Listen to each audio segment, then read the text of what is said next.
ભુજને અબડાસા સાથે જોડતા મુખ્ય માર્ગ પર આવેલા ભવાનીપર ગામનો પુલ છેલ્લા ઘણા સમયથી જર્જરિત હાલતમાં હતો। તાજેતરમાં બનેલી ગંભીરા બ્રિજ દુર્ઘટનાને ધ્યાનમાં લઈને આ પુલને વાહન વ્યવહાર માટે બંધ કરી દેવામાં આવ્યો છે। પુલ બંધ થવાથી અબડાસાના લોકોને ધંધા રોજગારમાં મોટું નુકસાન થઈ રહ્યું છે, કારણ કે ભારે વાહનોની અવરજવર અટકી ગઈ છે। વળી એસટી બસોના રૂટ બદલાવવામાં આવતા તેમાં 10 થી 15 કિલોમીટરના વધારાના ફેરા કરવા પડે છે અને બસો પણ મોડી પડે છે, જેના કારણે નલિયાથી ભુજ આવતા મુસાફરોને ભારે હાલાકી ભોગવવી પડે છે। મહીસાગરનો ગંભીરા બ્રિજ જ્યારે તૂટ્યો એ બાદ આખા ગુજરાતમાં જે જર્જરિત બ્રિજો છે, જે 50 વર્ષ 40 વર્ષ જૂના બ્રિજો છે, એમને તંત્ર દ્વારા ભારે વાહનો માટે બંધ કરી દેવામાં આવ્યું છે। હવે 40 વર્ષ 50 વર્ષ જૂના જે બ્રિજો છે એવામાંથી એક કચ્છ અને કચ્છનું ખાસ મથક એટલે અબડાસાનું એક બ્રિજ છે, ભવાનીપર ગામ નજીક આવેલું। આ બ્રિજ છેલ્લા 50 વર્ષ ઉપર થઈ ગયું બન્યું છે। એ બાદ માત્ર ને માત્ર સમારકામ કરવામાં આવ્યું છે। અહીં આગળ આ પુલનું કામ આજની તારીખમાં ચાલુ નથી થયું। આ ગંભીરા બ્રિજ પડ્યું એ બાદ અહીંયા કને આ જે લોખંડના પાઇપ લગાવવામાં આવ્યા ભારે વાહનો બંધ કરવા માટે, એથી પહેલા અહીંયાથી ભારે વાહનો ચાલતા હતા અને આજે અહીંયા પુલની હાલત પણ એકદમ ગંભીર છે, એકદમ તૂટેલું ફૂટેલું અને થીગડા લગાવેલી હાલતમાં છે।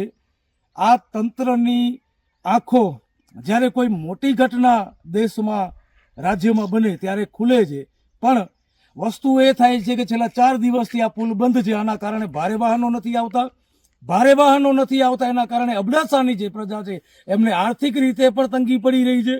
સાથે સાથે બસનો રૂટ જે 10 કિલોમીટર ફરીને અહીંયાથી નીકળે છે, અહીંયાથી એવા 10 થી 15 ગામડાઓ છે જ્યાં આગળ આ જનતાને, આમ પ્રજાને, ગામડાના લોકોને તકલીફ ભોગવવી પડે છે। આ બ્રિજની હાલત તમે જુઓ કેટલી ખરાબ છે। આજે તંત્ર જે કચ્છનું જે વહીવટી તંત્ર છે, જેમાં હું ભુજની વાત કરું તો ભુજમાં પણ એક હમીસર આગળ પુલિયો આવેલું છે, એ પુલિયો પણ છેલ્લા 3-4 વર્ષથી બંધ છે, ત્યાં કામ ચાલુ નથી થયું। આ તંત્રની ઘોર બેદરકારી કહેવાય, આ સરકારની બેદરકારી કહેવાય કે તમને નજરે પડે છે ત્યારે બંધ કરી દો છો। આજે વર્ષો જૂનો પુલ 5-6 વર્ષથી આ પુલિયો, ભવાનીપર વાળો પુલિયો ખસ્તા હાલતમાં છે, બંધ કરવાની જગ્યાએ આ 4-5 વર્ષમાં કામ ચાલુ થઈ જવું જોઈએ અને નવું પુલિયો બની જવો જોઈએ, પણ આજની તારીખમાં બન્યું નથી। જ્યારે કંઈ હોનારત થાય એ પછી પુલિયો બંધ કરી દેવામાં આવે તો આનામાં તો પ્રજાને જ નુકસાની છે, આનામાં પ્રજા જ હેરાન થવાની છે। આથી સારું છે કે આરએનબી વિભાગ દ્વારા રિસર્ચ કરી અને વહેલી તકે નવા પુલિયાનું કામ ચાલુ કરી દેવામાં આવ્યું હતો। આજે આ નોબત ના આવત બંધ કરવાની મારી એક તંત્રને વિનંતી છે કે તાત્કાલિક ધોરણે નવો પુલિયો બનાવવામાં આવે ને અબડાસાની આ ભુજથી અબડાસાને જોડતો એક મુખ્ય માર્ગ છે। આ એવું નથી કે કોઈ ગામડાને જોડે છે, ભુજથી અબડાસાને આખા તાલુકાને જોડતું મુખ્ય માર્ગ છે। તંત્ર પાસે મારી માંગ છે અને તાત્કાલિક ધોરણે દરિયામાં જો પુલિયા બની શકતા હોય તો આ તો માત્ર એક નાનો ડેમ છે, અહીંયા આગળ પણ આ સિઝનમાં પુલિયાનું કામ ચાલુ થઈ શકે એમ છે। તંત્રને વિનંતી છે તાત્કાલિક ધોરણે આ પુલિયાનું કામ ચાલુ કરવામાં આવે, જે થકી અબડાસાની જે જનતા છે એને હેરાનગતિ ન થાય। બસોનો રૂટ જે 10-15 કિલોમીટરનો જે ફરીને જાય છે, ગામડાઓમાં ઘણી બસો આવતી નથી, એમાં 10 થી 15 ગામડા વચમાં આવે છે, એમને હેરાની થાય છે।